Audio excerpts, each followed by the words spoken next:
चलिए बात कर लेते हैं थोड़ी सी, जहाँ हम बात छोड़ के गए थे सुभाष चंद्र बोस के बारे में थोड़ी सी बात कर लेते हैं। एक बहुत ही बड़ा नाम है सुभाष चंद्र बोस, आप पढ़ते होंगे। आज हमें सुभाष चंद्र बोस की क्या क्या खूबियाँ रहीं, किस प्रकार वो लोकप्रिय हुए, क्या क्या उन्होंने किया, सब के बारे में बात करनी है। ठीक है, तो सुभाष चंद्र बोस की बात कर लें उससे पहले बात कर लें कि एक क्या थे, सिविल सर्वेंट थे। इन्होंने वहाँ से इस्तीफा दिया है, आकर के इन्होंने कांग्रेस ज्वाइन की है। ठीक है, ये लेफ्ट विंग के नेता थे, सब पूरी बात करेंगे कमिंग अप में, मतलब आज ही बात करने वाले हैं। ये लेफ्ट विंग के नेता थे बेटा। चलिए बात करते हैं कि सुभाष चंद्र बोस कब राजनीति में सक्रिय हुए, कब उन्होंने अपना अच्छा नाम कमाया, कब उन्होंने क्या किया। यदि मैं बात कर लूँ बेटा 1929 के लाहौर अधिवेशन में वो गए थे। कहाँ गए थे? 1929 के लाहौर अधिवेशन में वो गए थे बेटा। और लाहौर अधिवेशन में गए थे तो वहाँ से उन्हें रुचि जगी, और 1930 तक आते आते ये कोलकाता, क्योंकि जो सुभाष चंद्र बोस थे वो कोलकाता से थे, और कोलकाता के बहुत बड़े मशहूर क्या हो गए, राजनेता हो गए। कोलकाता में अच्छी इन्होंने छाप छोड़ी बेटा। अब इससे पहले हम आगे बढ़ें, उससे पहले हम इस बात पे आगे बढ़ने वाले हैं सुभाष चंद्र बोस और गांधी में क्या मतभेद थे, या कह सकते हैं लेफ्ट विंग के नेता सुभाष चंद्र बोस और राइट विंग के नेता सरदार वल्लभ भाई पटेल, जवाहरलाल नेहरू, महात्मा गांधी, पट्टाभी सीतारामैया, या कह सकते हैं जेबी कृपलानी, उनमें क्या क्या मतभेद थे, किस प्रकार शुरुआत हुई।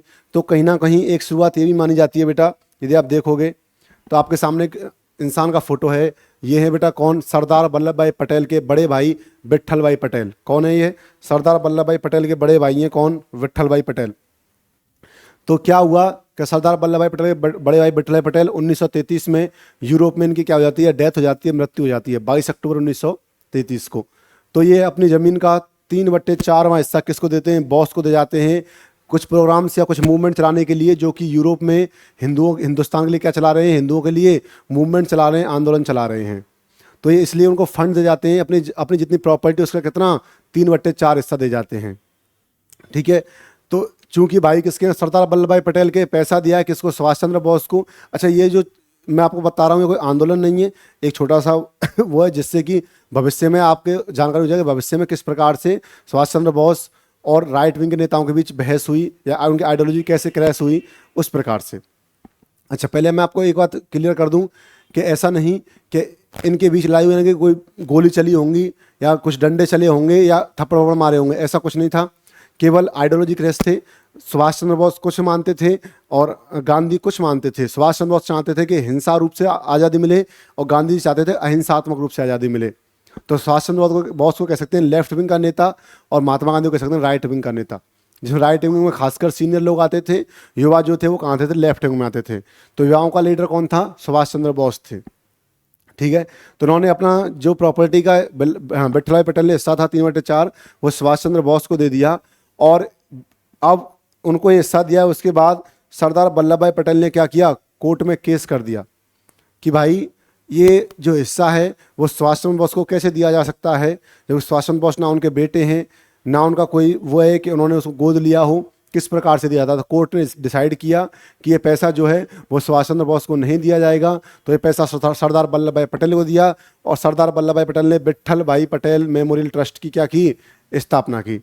ठीक है, इसकी क्या स्थापना की? तो यहाँ से भी आप देख सकते हो कि सरदार पटेल और सुभाष चंद्र बोस के बीच थोड़ा सा क्रैश था, लेकिन ऐसा बिल्कुल नहीं था कि इनमें कोई ऐसा क्रैश था। इनमें सिर्फ आइडियोलॉजिकल क्रैश थे। क्या थे? आइडियोलॉजिकल क्रैश थे बेटा। अब देखें 1930 निकला है, 1930 में उन्होंने बंगाल की राजनीति में क्या किया? एंटर किया है। और 1936 और 37-38 तक आते आते सुभाष चंद्र बोस की जो पॉपुलैरिटी है वो चरम सीमा पर आ गई थी। आप फोटो से देख सकते हो, जब वो अधिवेशन कांग्रेस का जीते हैं तब का ये फोटो है। तो आप देखिए किस प्रकार से उनकी जो पॉपुलैरिटी है वो चरम सीमा पर आ चुकी है सुभाष चंद्र बोस की। और सुभाष चंद्र बोस के साथ हैं जवाहरलाल नेहरू। तो आप देख सकते हो कि ये दोनों क्या हैं? दोस्त भी हैं। कौन? दोनों क्या हैं? दोस्त हैं। आगे एक और चीज़ देखें, देखो महात्मा गांधी, सुभाष चंद्र बोस, वल्लभ भाई पटेल, तीनों एक साथ बैठे हुए हैं। मतलब इसका मतलब ये नहीं था कि इन तीनों में क्या है, लड़ाई चल रही है या इन तीनों में बहस चल रही है। इनमें केवल आइडियोलॉजिकल क्रैश थे, आदर्शवाद के क्रॉस थे। ये कुछ और, गांधी जी कुछ और मानते थे कि भाई आज़ादी ऐसे चाहिए। ठीक है, सुभाष कुछ और मानते थे, या नेताजी, बाद में नेताजी जो सुभाष जी कुछ और मानते थे, और पटेल साहब कुछ और मानते थे।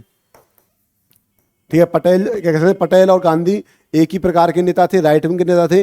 सुभाष जी मानते तो नहीं, हिंसात्मक रूप से ही क्या लेना चाहिए, हमें भाग लेना चाहिए। ठीक है, आज़ादी लेनी चाहिए। बेटा आगे देखें, थोड़ी सी बात हम पीछे देखो। 1937 में हुआ है फिरोजपुर का कांग्रेस अधिवेशन, जिसकी अध्यक्षता की जवाहरलाल नेहरू ने। हरिपुरा की बेटा सुभाष चंद्र बोस ने। और हरिपुरा में एक अच्छा काम किया सुभाष चंद्र बोस ने कि नेशनल प्लान कमेटी बनाई, और किसके अंडर में, नेहरू के अंडर में। नेहरू उसके अध्यक्ष हैं। बेटा यहाँ से क्वेश्चन निकलता है कि नेशनल प्लान कमेटी किसने बनाई थी, तो बनाई किसने थी, सुभाष चंद्र बोस ने बनाई थी। उसके अध्यक्ष कौन थे, पंडित जवाहरलाल नेहरू उसके अध्यक्ष हैं। ठीक है, चलिए बात करते हैं। 1938 में हरिपुरा अधिवेशन में सुभाष चंद्र बोस क्या बने हैं बेटा, अध्यक्ष बने हैं कांग्रेस के। अब यहाँ एक और चीज स्टार्ट होती है, 1939 में सेकंड वर्ल्ड वॉर स्टार्ट होता है। अब मेरी बात आप ध्यान सुनेंगे। अब आते हैं सुभाष चंद्र वर्सेस महात्मा गांधी। आखिर हुआ क्या था, आपने ये टाइटल भी देखा होगा, थंबनेल में लिखा हुआ है। आखिर इनके बीच क्या क्लैश था, क्यों इस पर बातचीत होती आ रही है। देखो होती आ रही है, होती और होती रहेगी। हमारा पॉइंट ऑफ व्यू देख सकते हैं। कुछ लोग कहते हैं गांधी जी यदि ऐसा नहीं करते तो हमारा देश तभी आज़ाद हो गया होता, यदि सुभाष चंद्र बोस ऐसा ना करते तो आज़ाद हो जाता। तो देखिए जो बातें हैं वो बातें हम आज तथ्य के साथ जानेंगे, क्या हुआ, कैसे हुआ और क्यों हुआ। क्या, कैसे, क्यों, ये तीन चीज़ आपने जान ली तो आप इतिहास पढ़ सकते हो आसानी से। इतिहास को पढ़ना है, कहानी के रूप में पढ़िए, और क्या, कब और कैसे हुआ ये जान लीजिए, और क्यों हुआ। चलिए, 1938 में हरिपुरा अधिवेशन में कांग्रेस की अध्यक्षता कर रहे हैं कौन, सुभाष चंद्र बोस। उन्होंने नेशनल प्लान कमेटी बनाई है अंडर नेहरू। तो उसके अध्यक्ष नेहरू में, बनाई किसने है, सुभाष चंद्र बोस ने। अच्छा, नेहरू और सुभाष चंद्र बोस बहुत अच्छे दोस्त थे बेटा। ठीक है, अब होता क्या है कि 1939 में सेकेंड वर्ल्ड वॉर स्टार्ट होता है, और इंग्लिश सीधा सामना कर रही है जर्मनी का। जर्मनी जापान मिलकर के युद्ध कर रहे हैं। तो इंग्लिश आर्मी जो है सामना कर रही है किसका, जर्मनी का। जर्मनी में किसका, हिटलर का। ये हिटलर से जो हो रहा है किसका, सेकंड वर्ल्ड वॉर हिटलर की वजह से हुआ था। तो हिटलर वर्सेस हो रहा है इंग्लैंड। तो यहाँ पर गांधी जी कहते हैं कि भाई हमें इंग्लैंड वालों का साथ देना चाहिए। और सुभाष चंद्र बोस जो कि कांग्रेस के अध्यक्ष हैं वो कहते हैं नहीं, हमें इस मौके का फ़ायदा उठाना चाहिए। और जब ध्यान होगा अंग्रेजों का किसके, हिटलर की तरफ, तो हम देश में एक बड़ा आंदोलन चलाते हैं, जिससे हमें क्या होगा, हमें आज़ादी मिल जाएगी। ठीक है, लेकिन गांधी जी कह रहे हैं भाई ऐसा नहीं कर सकते। हिटलर मानवता के लिए क्या है, थ्रेट है, धमकी है। तो हिटलर का यदि हम अंग्रेजों के खिलाफ लड़ाई करते हैं तो हमारा हो जाएगा कि हिटलर को साथ दिया हमने, और हम किसी भी कंडीशन में मानवता के लिए जो थ्रेट है उस बंदे का साथ नहीं दे सकते। यदि ऐसा है तो इसका मतलब क्या है, इसका मतलब ये है कि हम हिटलर के साथ नहीं जाएंगे। अपन क्या करेंगे, इंग्लैंड का साथ देंगे, इंग्लिश आर्मी में अपने जवान भेजेंगे, और वो हिटलर को हराने में क्या करेंगे, मदद करेंगे। और उसके बाद जो अंग्रेज है वो हमें क्या दे देंगे, आज़ादी दे देंगे। मतलब अभी भी बापू अहिंसात्मक रूप से अड़े हो गए, हम आज़ादी जो लेंगे। सुभाष चंद्र बोस कहते हैं कि भाई नहीं, ऐसे में क्या है कि इंग्लिश आर्मी कमज़ोर पड़ी हुई है, क्योंकि उनका ध्यान पूरा कहाँ पर जा रहा है, जर्मनी पे जा रहा है। यदि हम एक बड़ा मूवमेंट चलाते हैं तो हम कहीं ना कहीं देश को आज़ाद अभी करा लेंगे, 1939 में ही देश को आज़ाद करा लेंगे। क्योंकि अध्यक्ष है कांग्रेस के, तो कांग्रेस तरफ से उनका ज़्यादा वो है, प्रभुत्व ज़्यादा है। और सुभाष चंद्र बोस तो यहाँ तक कहते हैं कि ऐसा करते हैं, हिटलर से बोलते हैं कि एक आध दो अटैक भारत पर कर दें, मतलब जो इंग्लिश आर्मी भारत में उस पर कर दे, तो हमें भी थोड़ी सी क्या मिल जाएगी, राहत मिल जाएगी, और हमें जल्दी आज़ादी मिल जाएगी। तो गांधी जी कहीं ना कहीं, गांधी और सुभाष चंद्र बोस क्लैश हो गया कि गांधी जी कह रहे हैं कि ब्रिटिश आर्मी का साथ दो, हिटलर का साथ नहीं देना है, हिटलर थ्रेट है मानव जाति के लिए। ठीक है, मतलब मानवता के लिए। और सुभाष चंद्र बोस कह रहे हैं कि नहीं, हमें ना तो हिटलर से कुछ करना है, ना हमें इंग्लिश आर्मी से कुछ करना है, हमें सिर्फ अपने देश को आज़ाद कराना है। ठीक है, आगे बात करते हैं बेटा। फिर होता है 1939 में त्रिपुरी अधिवेशन। क्या होता है, त्रिपुरी अधिवेशन। बेटा 37 का फैजपुर, 38 का हरिपुरा, 39 का त्रिपुरी, और 40 का आएगा बेटा रामगढ़। ठीक है, और 36 का था लखनऊ। तो त्रिपुरी अधिवेशन में क्या होता है, अब कांग्रेस का अध्यक्ष चुना जाना है अप्रैल और मई में। मार्च अप्रैल में चुना जाता था, तो अब चुना जाना है बेटा अप्रैल में। अब होता क्या है कि अब तक कांग्रेस का जो वो था, लीडर जो था, वो आपस में सहमति से चुन लेते थे कि लोग बैठे सहमति जिस नाम पे की कि मेरी तरफ से फलाना खड़ा हो रहा है, कि मेरी तरफ से फलाना खड़ा हो रहा है। दोनों को देखा भाई कौन जीत रहा है, एक जो अच्छा है दोनों में से एक को बिठा दिया, एक को जिता दिया। अब 39 में सुभाष चंद्र बोस कह रहे हैं बापू से कि मुझे एक बार और कांग्रेस का अध्यक्ष बनना है त्रिपुरी अधिवेशन में। ठीक है, गांधी कह रहे नहीं बन सकते आप। कि क्यों नहीं बन सकता, कि कांग्रेस किसी भी नेता को 2 बार अध्यक्ष नहीं बना सकती। तो सुभाष चंद्र कहते हैं गांधी जी चीटिंग नहीं, क्या हुआ कि 1936 के लखनऊ अधिवेशन में अध्यक्ष कौन था? जवाहरलाल नेहरू। कौन था? JLN, जवाहरलाल नेहरू। और तो और 1929 के लाहौर अधिवेशन में भी JLN बन चुके हैं, जवाहरलाल नेहरू क्या बन चुके हैं? अध्यक्ष बन चुके हैं। जब जवाहरलाल नेहरू 2 बार बन चुके हैं तो मैं क्यों नहीं बन सकता? ऐसा कौन सा नियम है कांग्रेस का जो ये कहता है कि जवाहरलाल नेहरू तो बन जाएंगे 2 बार अध्यक्ष, लेकिन सुभाष चंद्र बोस नहीं बन सकता? भले ही दोनों बहुत अच्छे दोस्त थे, सुभाष चंद्र बोस और जवाहरलाल नेहरू। यहाँ पर वो पत्र भी लिखते हैं सुभाष चंद्र बोस के लिए कि मुझे नहीं पता लेफ्ट विंग क्या होता है, राइट विंग क्या होता है। वो पत्र आपने पढ़ा होगा, गूगल पर अवेलेबल है। ठीक है, तो 39 में क्या करते हैं, फिर कहते हैं कि नहीं सुभाष चंद्र बोस तुम्हें तो बनने नहीं दूंगा। गांधी जी कहते हैं भाई देख कुछ भी हो, तुझे ना आज बनने दूँ ना कल। चूंकि सुभाष चंद्र बोस इस टाइम पर युवाओं में बहुत ज़्यादा लोकप्रिय हुए थे, लेफ्ट विंग के नेता हैं, युवाओं में बहुत ज़्यादा फेमस हो चुके हैं, पॉपुलैरिटी चरम पर है। तो सुभाष चंद्र बोस कहते हैं ठीक है भाई बापू, ना आपकी ना मेरी, इलेक्शन करवा लेते हैं। जो जीता वही क्या करेगा? वही कांग्रेस के अधिवेशन का अध्यक्ष रहेगा 1939 में। बापू कहते हैं जैसी तेरी मर्जी। उसने कहा ठीक है बापू आप आ जाओ।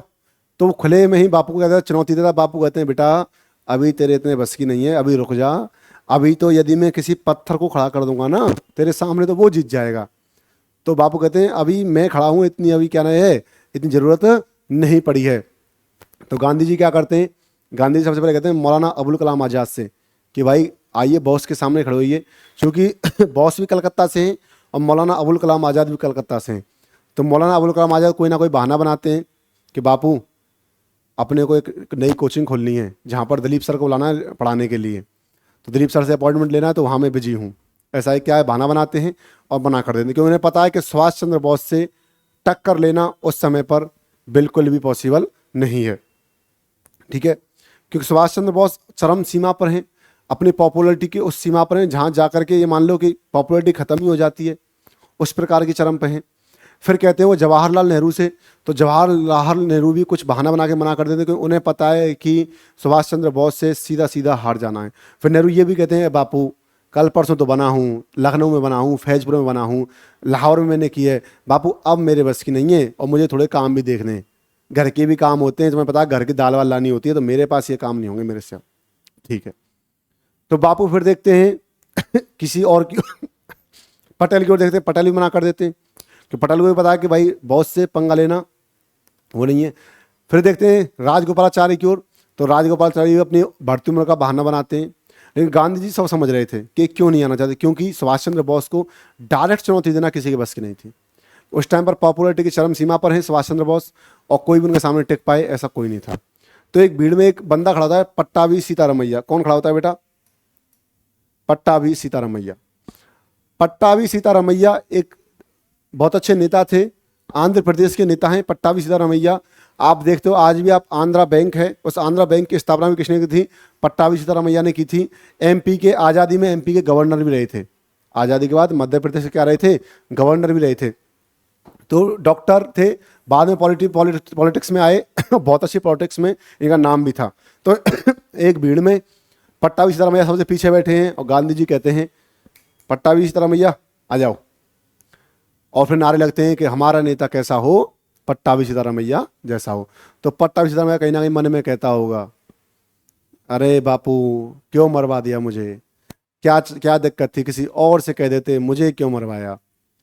तो वो कहते हैं चिंता मत कर मैं खड़ा हूँ। जैसे आप चक दे इंडिया मूवी देखते हो, तो चक दे इंडिया मूवी में जब वो कहता है शाहरुख खान से कि भाई तुम्हारी टीम जो लड़कियों की टीम है वो वर्ल्ड कप के लिए नहीं जा सकती क्योंकि वो क्वालिफाई नहीं कर पाएगी, वो वहाँ पर को जीत नहीं पाएगी, तो शाहरुख खान कहता है कि एक मैच हो जाए तुम्हारी टीम में और मेरी टीम में। वो कहता है कि गर्ल्स टीम और बॉयज़ टीम, कि हाँ तुम्हारी टीम और मेरी टीम में। तो जब वो आकर के ये बात लड़कियों को बताता है तो उसमें से एक जो पंजाबी लड़की थी मोटी सी, वो बोलती है कि सर क्या हुआ, हमें बैठे बैठे ही मरवाया है। तो कहीं ना कहीं ऐसा ही पट्टाभी सीतारामैया कह रहे होंगे अरे बापू मैं तो चैन से बैठा था, मैं तो आपकी वार्तालाप सुनने आया था, आपने वैसे मेरा नाम ले दिया। लेकिन पट्टाभी सीतारामैया एक बहुत अच्छे व्यक्ति थे, पॉलिटिक्स में बहुत अच्छा अनुभव था, तो वहाँ खड़े होते हैं सुभाष चंद्र बोस के सामने। अब गांधी जी कहते हैं कि खड़ा है पट्टाभी, बट आपको ये मानना है कि मैं खड़ा हूँ, पट्टाभी सिर्फ फेस है, खड़ा कौन है? गांधी जी। तो ये कहीं ना कहीं त्रिपुरी अधिवेशन गांधी जी वर्सेस सुभाष चंद्र बोस था। तो सुभाष चंद्र बोस अपना प्रचार प्रसार करते हैं युवाओं में और गांधी जी अपना करते हैं गांधी जी घर जा जाकर हर हर से कहते हैं भाई देखो पट्टाभी चेहरा है, खड़ा तो मैं ही हूँ। कौन खड़ा है? खड़ा तो मैं ही हूँ। पट्टाभी कौन है? पट्टाभी तो मात्र एक चेहरा है। तो वोट, आपकी वोट यदि आप वोट दोगे तो किसको दोगे? मुझे दोगे। जैसे कि मोदी जी कहते हैं इलेक्शन में कि आपको नहीं देखना है कौन एमपी खड़ा है आपके यहाँ से, क्योंकि आपका वोट सीधा किसको आएगा? मोदी को आएगा। तो आप देखते हो गुजराती आदमी बड़ा माइंडेड होता है, कहीं ना कहीं भाषण देने की बहुत अच्छी कला होती है, चाहे वो गांधी रहे हो चाहे नरेंद्र मोदी। मैंने आपसे पहले भी कहा है, गांधी जी को महात्मा बना दिया हमारी सबसे बड़ी गलती है। नहीं, गांधी जी को एज ए राजनेता पड़ जाना चाहिए। वो इतने अच्छे राजनेता थे जिन्होंने भारत के एक जन जन की नस को पकड़ा था। अरे उन्होंने उस टाइम पर 1930 में नमक के लिए विरोध कर दिया था। आज आप दुकान पर जाओ, 10 रुपए की नमक की थैली आ जाती है 1 किलो की। सोचो उस टाइम पर वो 50 पैसे की चीज़ के लिए आंदोलन कर दिया था। तो कहना उसे पता था कि हर घर की जरूरत क्या है? नमक है। क्या है? नमक है। तो हर उसे एक बंदे की नब्ज का पता है। तो हमने गलती क्या की? महात्मा गांधी को महात्मा बना दिया। अरे उससे उनसे बड़ा कोई राजनेता पैदा नहीं हुआ बेटा। राजनीति यदि पढ़नी है तो महात्मा गांधी को पढ़ो। उनसे बड़ा राजनेता ना देश ने पैदा किया है, ना देश कभी पैदा कर पाएगा। हमने महात्मा गांधी पढ़ा दिया, हम क्या करते हैं? ना तो उनकी बुराई सुन सकते हैं ना, क्योंकि राजनीति है तो उसकी बुराई भी होंगी। समझ पा रहे हो? तो महात्मा गांधी से बड़ा राजनेता आज तक भारत में देखा ही नहीं है। एक बहुत अच्छे पॉलिटिशियंस थे, उन्हें पता था कब क्या मूव चलना है। आप देख लो, जब भी उन्हें लगा कि मेरा आंदोलन विफल हो रहा है, उन्होंने आंदोलन खत्म कर दिया। चाहे वो असहयोग आंदोलन हो रहा हो, जब भीड़ कम होने लगी तो उसको खत्म कर दिया। चाहे सवनीय अवज्ञा आंदोलन था, भीड़ खत्म हुई, खत्म कर दिया। भारत छोड़ो आंदोलन था, भीड़ खत्म हुई, खत्म कर दिया। जैसे उन्हें लगता था कि भीड़ धीरे धीरे कम हो रही है, वो आंदोलन खत्म कर देते थे, क्योंकि उन्हें पता है कि आंदोलन खत्म कर देंगे तो अपनी इज्जत बची रह जाएगी। ठीक है, इस बारे में बात करेंगे कि राजनेता अच्छे थे, महात्मा थे वो, पर ये बेहतर राजनेता थे। अब होता क्या है कि वो कहते हैं कि भाई देखो, तुम्हारा वोट सीधे पट्टाभी को नहीं, सीधे मेरे को आ रहा है। तुम्हें ये मानना है पट्टाभी नहीं खड़ा है, कौन खड़ा है? गांधी खड़ा है। सुभाष चंद्र बोस अपना वो कर रहे हैं, वोटिंग के लिए प्रचार प्रसार कर रहे हैं। वोटिंग डे आता है, वोट होती है और लगभग 200 वोट से हार जाते हैं। कौन बेटा? पट्टाभी सीतारामैया। लगभग 200 वोटों से जीत हासिल करते हैं सुभाष चंद्र बोस। ठीक है, ज़्यादा अंतर नहीं था, लेकिन ज़्यादा अंतर भी था, क्योंकि राइट विंग के सभी नेता देते हैं पट्टाभी सीतारामैया को गांधी जी कह रहे हैं, जिसमें सरदार वल्लभ भाई पटेल है, जवाहरलाल नेहरू है, JB कृपलानी है, और भी जितने भी सीनियर नेता थे वो किसको देते हैं? पट्टाभी सीतारामैया को देते हैं। जब ये हार जाते हैं तो बाकायदा गांधी जी की स्टेटमेंट है कि ये हार पट्टाभी की नहीं, ये हार गांधी की है। किसकी है? ये हार गांधी की है। अब आप देखिए 1939 में सुभाष चंद्र बोस नेताजी की जो पब्लिसिटी है वो इस सीमा पर है कि वो गांधी जी को सीधे पटक नहीं दे रहे हैं। कहीं ना कहीं वो गांधी को बता रहे हैं कि अब बॉस कौन है? अब बॉस मैं हूं। ऐसा नहीं था कि गांधी जी और सुभाष के बीच ये मतभेद थे, और ये ऐसा मतभेद नहीं था कि आपस में, मैंने आपको फोटो दिखाया, साथ बैठ के बात कर रहे हैं ये आइडियोलॉजिकल क्लैश थे। आप देखोगे तो एक अहमदाबाद में एक अधिवेशन हुआ कांग्रेस का, साबरमती में, तो मुझे कहानी याद आती है कि सुभाष चंद्र बोस तब यंग थे, तो उन्हें चाय पीने का शौक था, और साबरमती जो आश्रम है वहाँ पर चाय नहीं बनाई जाती थी। चूँकि गांधी जी नहीं पीते थे तो उन्होंने मना कर रखा था, तो वहाँ पर चाय नहीं बनाई जाती थी। लेकिन जो गांधी जी की पत्नी थी कस्तूरबा गांधी, वो भी चाय कभी कभी पीती थी, लेकिन कैसे पिए कि उनका मन तो है लेकिन गांधी जी ने मना कर रखा है। तो सुभाष जी गए और बोला कि आंटी जी चाय पिला दो। उसने कहा क्यों भाई? कि मुझे चाय पीने की आदत है और बापू चाय नहीं पीने देते। तो कस्तूरबा गांधी कहती हैं सेम यार गाइस, मुझे भी तो यही है, मुझे भी चाय पीने आदत है, लेकिन मैं कहीं ना कहीं इसे बापू के डर से नहीं पी पाती हूँ। तो चलो ऐसा करते हैं, अपन चाय पी लेंगे। तो किचन में बैठ करके वो जब चाय बनाती हैं, चाय पीते हैं, तभी बापू किसी ना किसी काम से आते हैं, और उन्हें पता है कि भाई अब महिला तो कहाँ रसोई में होगी। तो रसोई में देखते हैं तो सुभाष चंद्र बोस और कस्तूरबा गांधी क्या पीते हैं? चाय पी रहे होते हैं। तो वो अपनी चाय छुपाते हैं। तो गांधी जी को ये तो पता था कि कस्तूरबा गांधी कभी कभी चाय पी लेती हैं, ठीक है लेकिन सुभाष चंद्र बोस का पहली बार पता चला। तो जब सुभाष चंद्र बोस का पता चला तो गांधी जी कहते हैं देखो सुभाष, कोई बात नहीं, चाय पी लो। और वो कस्तूरबा गांधी से भी कहते हैं कि बच्चा अच्छा है, जब भी आए इसको चुपचाप से चाय पिला दिया करना, यहीं बुला करके, किसी को पता ना चले चाय के कि चाय यहाँ साबरमती आश्रम में बनती है। तो कहीं ना कहीं एक बच्चे के लिए, युवा बच्चे के लिए, गांधी जी अपने आदर्श छोड़ रहे हैं, मतलब अपने नियम का पालन नहीं कर रहे हैं। जबकि नियम ये था कि साबरमती आश्रम में चाय नहीं बनेगी, तो वो कह रहे हैं कि भाई ये बच्चा बहुत अच्छा है, इसको चाय पिला देना। ठीक है, ऐसा है। तो कहीं ना कहीं गांधी, अच्छा आपको बता दूं कि बापूजी को, जो महात्मा गांधी को राष्ट्रपिता की जो उपाधि है वो किसने दी थी? सुभाष चंद्र बोस ने ही दी थी। अब होता क्या है, एक अधिवेशन होता है कलकत्ता में। अब कलकत्ता यानी कि सुभाष चंद्र बोस की नगरी। तो अब गांधी जी के अब क्या होता है कि अब जिम्मा है सुभाष चंद्र बोस पे, और गांधी जी को अधिवेशन में आना है। तो सुभाष चंद्र बोस के बड़े भाई और भाभी उसका क्या कर रहे हैं, जिम्मा उठाते हैं। सुभाष चंद्र बोस अपने भाई से कहते हैं, देखो भाई गांधी जी आने वाले हैं। जब मैं गया था तो गांधी जी ने कोई भी कसर मेरे स्वागत में नहीं छोड़ी थी, उन्होंने नियम तोड़ करके अपने मुझे चाय पिलाई थी। मैं 3 दिन रहा था और 3 दिन मैंने चाय पी थी, तो गांधी जी के स्वागत में कोई भी कमी नहीं होनी चाहिए। तो बताता है कि गांधी जी के लिए क्या क्या करना है, सुभाष चंद्र बोस बताते हैं, भाई सब कर लेते हैं। तो 3-4 दिन पहले गांधी जी के पीए वगैरह आते हैं, चेक करते हैं क्या क्या है। तो देखते हैं गांधी जी के लिए खाने के लिए बर्तन अलग रख दिए गए हैं, तांबे के बर्तन में पानी पीते हैं वो रख दिया है, उनके लिए अलग से कुटिया बना दी है, उनके लिए 8-10 बकरी लाकर बांध दी हैं, क्योंकि गांधी जी बकरी का दूध ही पीते थे और बकरी के दूध का दही खाते थे। तो वो जहाँ भी जाते थे बकरी साथ ही लेकर चलते थे। आप देखोगे तो द्वितीय गोलमेल सम्मेलन जब वो गए थे तो उनके साथ बकरी गई थी। कौन गई थी? बकरी, वो यहीं से साथ लेके गए थे। तो गांधी जी क्या है, बकरी, उनके बकरी का दूध पीते थे, बकरी के दूध का ही दही खाते थे। तो कहीं ना कहीं आप देख पाते हो कि सुभाष चंद्र बोस और गांधी जी में ऐसे कोई क्लैश शुरू से थे नहीं। लेकिन देखो, सुभाष चंद्र बोस भी चाहते थे आज़ादी मिले और गांधी जी चाहते थे आज़ादी मिले। मैंने कल भी एक बात कही थी कि दोनों उन समानांतर रेल की पटरियों की तरह हैं जो जाते एक मंजिल को है लेकिन कभी मिल नहीं सकते। चाहे वो भगत सिंह और गांधी रहे हों, सुभाष चंद्र बोस और गांधी रहे हों, चंद्रशेखर आज़ाद और गांधी रहे हों, हिंसात्मक अहिंसात्मक हों, दोनों का मतलब था आज़ादी। लेकिन दोनों समांतर पटरियाँ कभी मिल नहीं सकते, लेकिन लक्ष्य एक है, क्या है? आज़ादी। समझ गए मेरी बात को? तो बात चले कि हमारे नेता कैसा हो, पट्टा भी सीतारमैया जैसा हो, लेकिन पट्टा भी सीतारमैया बड़ी तरह से हार जाते हैं, 200 वोट से हार जाते हैं। और गांधी जी बाकायदा स्टेटमेंट देते हैं कि ये हार मेरी हार है, ये हार पट्टा भी की नहीं, किसकी हार है? ये हार गांधी की हार है। उसके बाद क्या होता है, दैट आफ्टर अब कार्यकारिणी बनानी है सुभाष चंद्र बोस को। चूंकि सीधी पटक ने दिया महात्मा गांधी को, तो महात्मा गांधी भी अब बहुत ज़्यादा नाराज हैं। महात्मा गांधी एक बड़ा चेहरा थे, इंडिया में सबसे बड़ा चेहरा महात्मा गांधी ही थे, और महात्मा गांधी को सीधी पटक नहीं देने का मतलब है कहीं ना कहीं आपने एक भारत के सबसे बड़े नेता को पटक नहीं दी है। तो अब उन्हें अपनी कार्यकारिणी बनानी है, और कार्यकारिणी जब उन्हें अपनी बनानी है तो कार्यकारिणी में अध्यक्ष कौन रहेगा उसके ऊपर बात होगी। अध्यक्ष तो कौन है? सुभाष चंद्र बोस हैं। आप ये फोटो देख सकते हैं, देखो सुभाष चंद्र बोस और नेहरू बहुत अच्छे दोस्त हैं बेटा।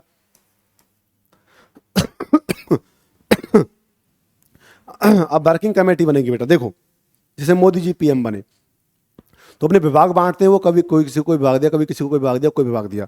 तो वर्किंग कमेटी बनानी है, तो पहले क्या होता था कि वर्किंग कमेटी कोई अध्यक्ष चुन लिया 8-10 लोग, बेटा तुम ये कार्य संभाल लो, तुम ये कार्य संभाल लो, तुम ये कार्य संभाल लो। अधिवेशन पूरा हो चुका, इलेक्शन पूरा हो चुका है, सुभाष चंद्र बोस नेता चुने जा चुके हैं, पट्टा भी सीतारमैया को हार मिल चुकी है। अब क्या होता है, वर्किंग कमेटी बनानी, तो वर्किंग कमेटी में सीनियर लोगों का रहना बहुत जरूरी है। तो सभी के पास जाते हैं, चूंकि सभी गांधी जी के चेले हैं। भाई नेहरू चाहे कितने अच्छे दोस्त हैं सुभाष चंद्र बोस के, लेकिन गांधी के चेले हैं, उन्हें पता है कि सक्सेस या कैरियर तो यहीं से मिलना है। कैरियर बॉस के साथ रहने से नहीं बनेगा, किसके साथ रहने बनेगा? गांधी के साथ रहने से बनेगा। तो अपने कैरियर पर फोकस कर रहे हैं वो, तो कहीं ना कहीं बापू सबसे अभी से मना कर देते हैं, या कह लो कि बापू की हार की वजह से नेहरू, वल्लभ भाई पटेल, जेबी कृपलानी, या जितने भी राइट विंग के नेता, जितने भी सीनियर, डॉक्टर राजेंद्र प्रसाद, सभी कहीं ना कहीं मना कर देते हैं, भाई देखो हम आपकी कार्यकारिणी में सदस्य नहीं बनेंगे। और पूरे ट्राई करता है बिना कार्यकारिणी के, तो बेटा बैठक चलेगी कैसे, ये आपको भी पता है, मुझे भी पता है। तो सुभाष चंद्र बोस बड़े परेशान होकर के गांधी के पास जाते हैं और अपने जेब में ले जाते हैं इस्तीफा रख के, कि मैं जाऊँगा और बापू पे क्या बनाऊँगा, दबाव बनाऊँगा, और बापू पे दबाव जब बनेगा तो उसके बाद क्या होगा कि हो सकता है बापू मना लें लोगों को, और वो क्या है, हमारी बैठक में शामिल हों, कार्यकारिणी के सदस्य बने। ठीक है, बापू के पास जाते हैं, तो बापू से कहते हैं कि बापू कार्यकारिणी बनानी है, कार्यकारिणी में लोग आ नहीं रहे हैं, बताइए क्या करें। तो बापू बड़े साधारण अंदाज में कहते हैं कि अब तो आप जानो और आपकी लेफ्ट विंग के युवा नेता जानो। क्योंकि युवा नेताओं ने सुभाष चंद्र बोस को बताया, तो वो कहते हैं कहीं ना कहीं एक ठसक है बापू के मन में कि मेरे को डायरेक्ट हराया है, मेरी बात नहीं मानी है। तो बापू कहते हैं कि अब तो आप जाने और आपके युवा साथी जाने जिन्होंने आपको जिताया है, आप युवा साथियों को क्यों नहीं बनाते कार्यकारिणी का सदस्य। तो कहीं ना कहीं अब बॉस ये सोच रहे हैं कि मैं यदि इनको इस्तीफा दे दूंगा, कहीं ना कहीं ये पिघल जाएंगे और कहेंगे अरे सुभाष ज़्यादा चिंता मत कर, ऐसा कर, अध्यक्ष बना रहे, मैं बोलता हूँ किसी से। अब वो इस्तीफा देते हैं, देखो बापू यदि आप मेरे कार्यकारिणी सदस्य नहीं बन सकते, और ना नेहरू बन सकता है, ना जेबी ना वल्लभ भाई पटेल, जब कोई सीनियर नेता मेरे साथ काम करने को राजी नहीं है, तो कांग्रेस ऐसे आगे कैसे काम करेगी, मैं अपना आपको इस्तीफा देता हूँ। तो वो तो दे रहे हैं इसलिए कि गांधी शायद मान जाए, गांधी जी सच में ही इस्तीफा स्वीकार करने को बैठे थे, क्योंकि ये हार उनके दिल पर लग गई थी। एक ऐसी हार जो कि डायरेक्ट दी गई, जिसकी चर्चा पूरे भारत में हो रही है कि गांधी को सुभाष चंद्र बोस ने पटक नहीं दिए। पटकनी मतलब कुश्ती में नहीं दी है, इलेक्शंस में दी है। डायरेक्ट नहीं तो इनडायरेक्ट, और डायरेक्ट ही थी क्योंकि उसने कहा था कि पट्टा भी नहीं, मैं लड़ रहा हूँ, और जब पट्टा भी हारे हैं। इस्तीफा देते हैं तो गांधी जी बार फिर पूछते हैं पक्का इस्तीफा देना है, कि हाँ भाई पक्का देना है, तो गांधी जी इस्तीफा स्वीकार करते हैं। वहाँ से 1939 में ही सुभाष चंद्र बोस निकल जाते हैं और फॉरवर्ड ब्लॉक की स्थापना करते हैं। फॉरवर्ड ब्लॉक एक पार्टी है। अभी तो वो जापान जाएंगे, वहाँ जा करके फिर जर्मनी जाएंगे, हिटलर से मिलेंगे, अभी बहुत घटनाएं होने वाली हैं। फॉरवर्ड ब्लॉक, अब आप कहोगे सर यदि गांधी जी मान जाते तो क्या हो जाता, हमें आज़ादी मिल जाती। गांधी जी की वजह से ही सुभाष चंद्र बोस वो नहीं बन पाए अध्यक्ष, सुभाष चंद्र बोस बन जाते, एक आंदोलन हम खड़ा कर देते तो कुछ हो सकता था। बेटा उसके पीछे भी रीजन थे, क्योंकि उस टाइम पर देश आंदोलन खड़ा करने की स्थिति में नहीं था। दूसरा, आप लोग बातें बहुत बड़ी करते हो, आपको इतना भी नहीं था कि फॉरवर्ड ब्लॉक पार्टी प्रेजेंट में भी राजनीति में सक्रिय है। आप कितने लोग जानते हैं कि फॉरवर्ड ब्लॉक पार्टी राजनीति में सक्रिय है? कोई नहीं जानता। केवल आप हमारे देश की विडंबना है कि हम केवल बातें कर सकते हैं, हम कर्म नहीं कर सकते। आपको पता है आज ये पार्टी है, बंगाल में मुश्किल से कोई एक आधा सीट जीत पाती है। कोई एक सीट जीते तो जीते, नहीं तो वो भी ना जीते। बंगाल तक सीमित रह गई ये पार्टी फॉरवर्ड ब्लॉक। कैसी बातें करते हो आप लोग? आपको ये नहीं पता कि हमारे देश में पार्टी है सुभाष चंद्र बोस की, फॉरवर्ड ब्लॉक। ठीक है, तो बनाते हैं और वहाँ से निकल जाते हैं। बेटा आप फोटो देख रहे होंगे हिटलर और बोस का, हिटलर और बोस की मुलाकात होती है। ठीक है, तो कहीं ना कहीं गांधी और वो, अब होता क्या है कि सभी अपनी कार्यकारिणी से इस्तीफा दे देते हैं, लेकिन एक बंदा जो इस्तीफा नहीं देता है वो कौन है बेटा? जवाहरलाल नेहरू। जवाहरलाल नेहरू इस्तीफा तो नहीं देते हैं, लेकिन वो कार्यकारिणी में रहने के लिए भी मंजूर नहीं है।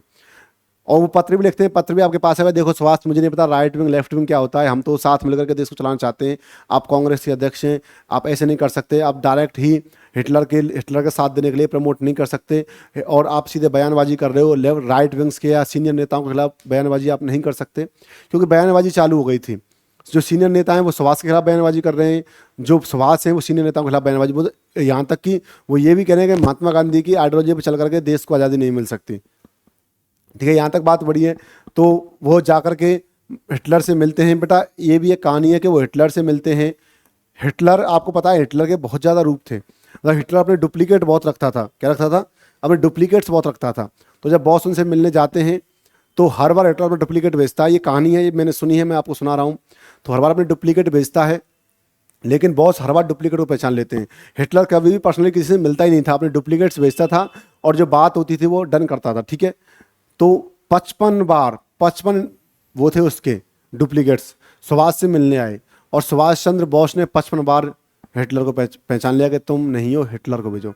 जब 56वीं बार हिटलर जाता है तो वो पूछता है कि तुमने मुझे अब कैसे पहचान लिया कि मैं ही ओरिजिनल हूँ? तो वो कहता है कि कभी भी हिटलर जो है वो पहले से हाथ नहीं मिलाएगा, ऐसा कुछ कहानी है। तो आप देखो हाथ मिल रहे हैं यहाँ पर।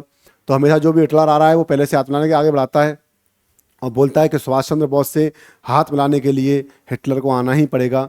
कोई डुप्लीकेट सुभाष चंद्र बोस से हाथ नहीं मिला सकता और पहले ही हाथ नहीं कर सकता। तो ये है त्रिपुरी अधिवेशन, जहाँ पर सुभाष चंद्र बोस गांधी को सुभाष चंद्र बोस ने क्या दिया? पटकनी दी है, या कैसे डायरेक्ट उनको इलेक्शन हराया है। अब देखो एक और बात, आप कहोगे सर सुभाष चंद्र बोस से क्लैश कुछ नहीं थे।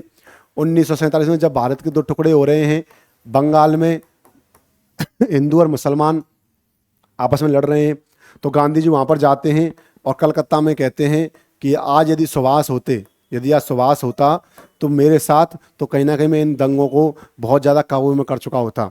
और कहीं ना कहीं गांधी जी को राष्ट्रपिता किसने कहा था? सुभाष चंद्र बोस ने कहा था। तो जो क्लैश थे वो क्लैश केवल कहाँ थे? कांग्रेस अधिवेशन में थे। ऐसा नहीं था कि आपस में लड़ाई चल रही थी, ऐसी कोई बात नहीं थी। जो क्लैश थे वो केवल कहाँ थे? अधिवेशन तक थे।